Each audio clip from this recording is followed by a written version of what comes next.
నమస్తే, welcome to our channel. నేను సౌజన్య. ఆంధ్రప్రదేశ్ ప్రజలందరూ కూడా టీడీపీ గారి మేనిఫెస్టో ఏంటి, అలాగే వైసీపీ వాళ్ళ మేనిఫెస్టో ఏంటి విన్నారు. బట్ వైసీపీ మేనిఫెస్టోలో నవరత్నాలు ప్లస్ అనేది కూడా అంత క్రేజ్ అని చూపించట్లేదు టీడీపీ వాళ్ళ సూపర్ సిక్స్ ముందు. సో మరి రాబోయేటువంటి రోజుల్లో మేనిఫెస్టో కూడా మార్చేటువంటి ఆలోచనలో ఉన్నారు వైసీపీ వాళ్ళని చెప్పి కథనాలు వస్తున్నాయి. మరి ఈ అంశానికి సంబంధించి మనతో మాట్లాడడానికి, వారి విశ్లేషణని మనతో పంచుకోవడానికి ఈరోజు మనతో పాటు ఉన్నారు సీనియర్ పొలిటికల్ అనలిస్ట్ అంకమ్మరావు గారు ఉన్నారు. వారితో మాట్లాడదాం. నమస్తే అండి. టీడీపీ మేనిఫెస్టో వల్ల, వాళ్ళు ఇచ్చినటువంటి హామీల వల్ల వైఎస్ఆర్సీపీ మేనిఫెస్టో మార్చుకోబోతోంది. నవరత్నాలు ప్లస్ అనేటువంటిది కూడా ఆంధ్రప్రదేశ్ ప్రజల్లో అంత క్రేజ్ని తీసుకురావట్లేదు అని అంటున్నారు. ఇది ఎంతవరకు వాస్తవం? మార్చేటువంటి అవకాశాలు ఉన్నాయని అనుకోవచ్చా? ఇది వాస్తవం.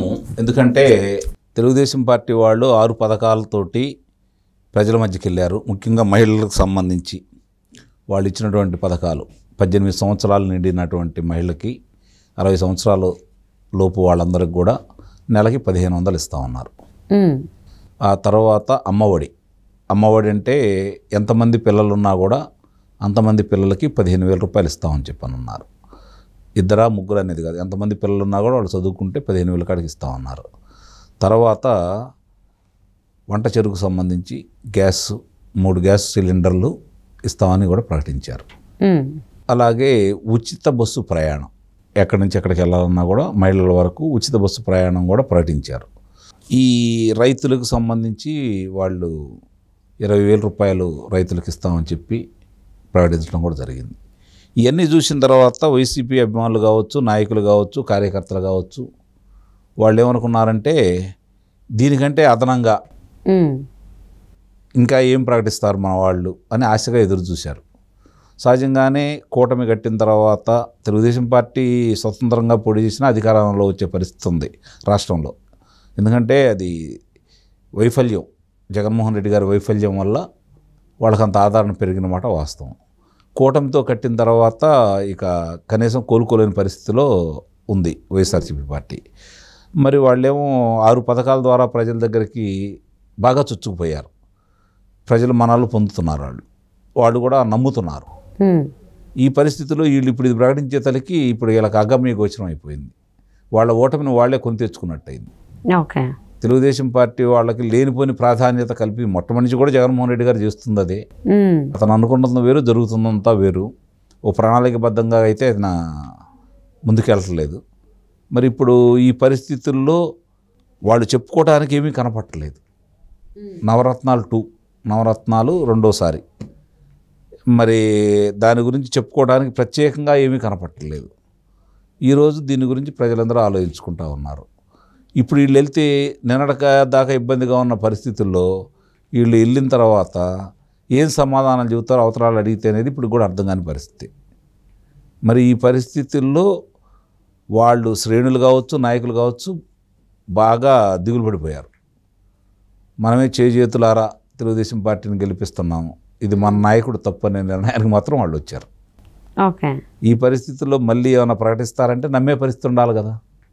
ఒకసారి ప్రకటించారు, ఎన్నికలు సమీపిస్తున్నాయి, ఇంకెన్ని రోజులు ఉన్నాయి? ఆ రోజుకి ఈ రోజుకి తీసేస్తే మధ్యలో 14 రోజులు కనపడుతున్నాయి, అంతే కదా.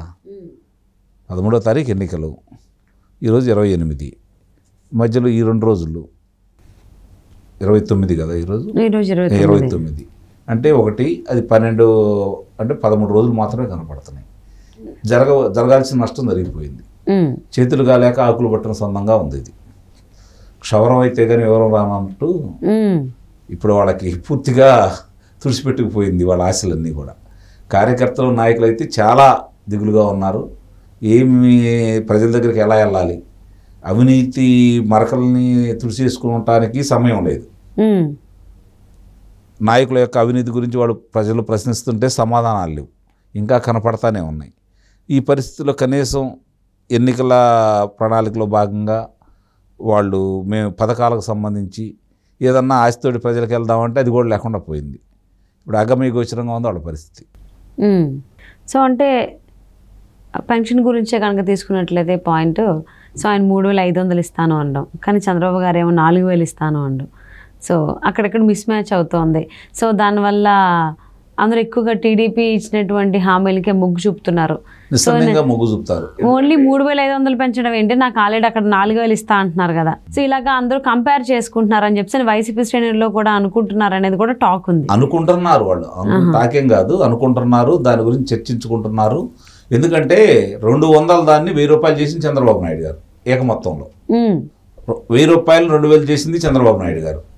అంటే ఆయన పెంచడానికి ఇలా మేనమేషాలు లెక్క పెట్టలేదు, ఇస్తానంటే ఇచ్చేశారు. 2014 ఎన్నికల ముందు 1,000 రూపాయలు చేస్తున్నారు, 1,000 రూపాయలు చేసేశారు, ఏక మొత్తంలో ఒకేసారి పెంచేశారు. ఇప్పుడు ఆయన ఇంకో మాట కూడా అంటున్నాడు, ఏప్రిల్, మే, జూన్ ఈ 3 నెలలకు సంబంధించి మీ అధికారంలోకి వచ్చిన తర్వాత 7,000 రూపాయలు ఇస్తానంటున్నాడు. అవును, అంటే ఆయన ప్రకటించిన కాడి నుంచి 1,000 రూపాయలు అదనంగా ఇస్తానంటున్నాడు. మే, జూన్, జూలై మొత్తం అంటే తీసుకోవద్దని ఏప్రిల్, మే, జూన్ ఇప్పుడు 4,000 ప్రకటించారు కదా, అవును, వీళ్ళు 3,000 ఇస్తున్నారు కదా. అదనమైన 1,000 రూపాయలు ఆ నెల జూలైలో ఇచ్చే 4,000 కలిపి 7,000 రూపాయలు ఇస్తానని చెప్పని చంద్రబాబు నాయుడు గారు వివరంగా చెబుతున్నాడు. వాళ్ళు ఎందుకు వదులుకుంటారు దీన్ని? నువ్వు ఎప్పుడో 2028, 2029 జనవరిలో సంవత్సరానికి 500 కాడికి, అంటే ఈ ముందు 3 సంవత్సరాలు వదిలేసి చివరి 2 సంవత్సరాల్లో 250 రూపాయల కాడికి 500 రూపాయలు పెంచుతారని చెప్పి నువ్వు ప్రకటిస్తున్నావు. వీళ్ళు లెక్కేసుకుంటా ఉంటే ఈ 4 సంవత్సరాలకు ముందే అధికారంలోకి వచ్చిన కాడి నుంచి అదనంగా ఈ 3 నెలలు కూడా కల్పిస్తానంటే అది నమ్ముతారా, ఇది నమ్ముతారా? అందట్టు ఎవరు బయటకు వచ్చి ఈ ఎండాకాలంలో బాగాలేదు కాబట్టి ఉష్ణోగ్రతలు ఎక్కువ ఉండడం వల్ల మీరు బయటకు వచ్చి పడిగాపులు కాసి ఎవరు రమ్మంటే కూడా వచ్చి అలా తీసుకోకండి, మీరు ఇంట్లో ఉండండి. ఒకవేళ తీసుకోకపోతే నేను అధికారంలోకి వచ్చిన తర్వాత ఈ మే, జూన్ అలాగే జూలైది మొత్తం 3 నెలలు కలిపి కూడా ఇస్తాను అన్నట్టుగా కూడా ఆయన ప్రెస్ మీట్ చెప్పినట్టుగా కూడా ఉంది. అంటే వీళ్ళు ఇప్పుడు కేంద్ర ఎన్నికల సంఘానికి సిఎస్ గారు మామూలుగా చాలామందికి ఒక ప్రశ్న ఉత్పన్నం అవుతుంది. కేంద్ర ఎన్నికల సంఘం ఆదేశిస్తే ఇక్కడ ఉన్నటువంటి ప్రభుత్వం పనిచేయాలా, అంటే అధికారులు, ప్రభుత్వం ఆపధర్మ ప్రభుత్వం కాబట్టి అధికారులు పనిచేయాలా, లేకపోతే ఇక్కడ ఉన్నటువంటి అధికారి ప్రధాన కార్యదర్శి, రాష్ట్ర ప్రధాన కార్యదర్శి ఆయన చెప్పింది కేంద్ర ఎన్నికల సంఘం అమలు చేస్తుందా? ఈ ధర్మ సందేహం వచ్చింది. ఇంతవరకు ఎప్పుడైనా సరే ఎన్నికల సందర్భంగా ఏమొచ్చేదంటే ఎన్నికల సంఘం వాళ్ళు, కేంద్ర ఎన్నికల సంఘం కావచ్చు, రాష్ట్ర ఎన్నికల సంఘం కావచ్చు, ప్రధాన కార్యదర్శిని ఆదేశిస్తే రెండో మాట మాట్లాడకుండా దాన్ని అమలు చేసేవాళ్ళు. సాధ్యాసాధ్యాల గురించి వాళ్ళకి మళ్ళీ వీళ్ళు చెబుతున్నారు అంటే చాలామంది అది ఆశ్చర్యంగా ఉంది, ఆలోచించుకుంటున్నారు. ఇప్పుడు జరుగుతున్న పరిణామాలు చూసుకుంటామంటే కేంద్ర ఎన్నికల సంఘం చెప్పింది వీళ్ళు చేయరు, వీళ్ళు చెప్పింది కేంద్ర ఎన్నికల సంఘం చేస్తుంది, ఇది కొంచెం ఆలోచించుకోవాల్సిన విషయం అని చెప్పిన నిర్ణయానికి ఈరోజు ప్రజలు వచ్చారు. జరుగుతున్న పరిణామాలు కూడా చూసుకుంటే అట్లానే ఉంది. ఏం జరిగినా కూడా, ఎలా జరుగుతున్నా కూడా ప్రజలైతే ఒక స్థిర నిశ్చయంతో వచ్చారు. తనకు వచ్చే ధనాన్ని బాగొట్టుకోరు, అలాగే వచ్చే ప్రశాంతతని కోల్పోరు, రాష్ట్రానికి జరగబోయే మేలుని వాళ్ళు ముందుగా ఆలోచించుకుంటున్నారు. 2014 నుంచి 2019 వరకు తెలుగుదేశం ప్రభుత్వం ఏం చేసింది, ఏ పథకాలు అమలు చేసింది, ఈ ప్రభుత్వం వచ్చిన తర్వాత ఏం చేసింది, ప్రచారానికి తప్ప పథకాలను ఎందుకు అమలు చేయట్లేదనే నిర్ణయానికి ప్రజలందరూ వచ్చారు కాబట్టి, వాళ్ళు ఒక నిర్ణయానికి వచ్చారు కాబట్టి ఇప్పుడు ఈ శ్రేణులు భయపడతా ఉన్నాయి. సో మరి చంద్రబాబు గారి హామీల వల్ల, ఆయన మేనిఫెస్టో వల్ల వైఎస్ఆర్సీపీ రాబోయేటువంటి రోజుల్లో మేనిఫెస్టో మార్చబోతుంది అని అంటున్నారు. అసలు యాక్చువల్లీ కూటమి గెలవడానికి కూడా మనమే దోహదం పడుతున్నాం అనేటువంటి మాట కూడా, అభిప్రాయం కూడా వైసీపీ శ్రేణుల్లో ఉంది అని కథనాలు వింటున్నాం. చూద్దామండి ఏం జరుగుతుంది ఏంటి అనేది. Thank you so much Ankamarao garu. Thank you.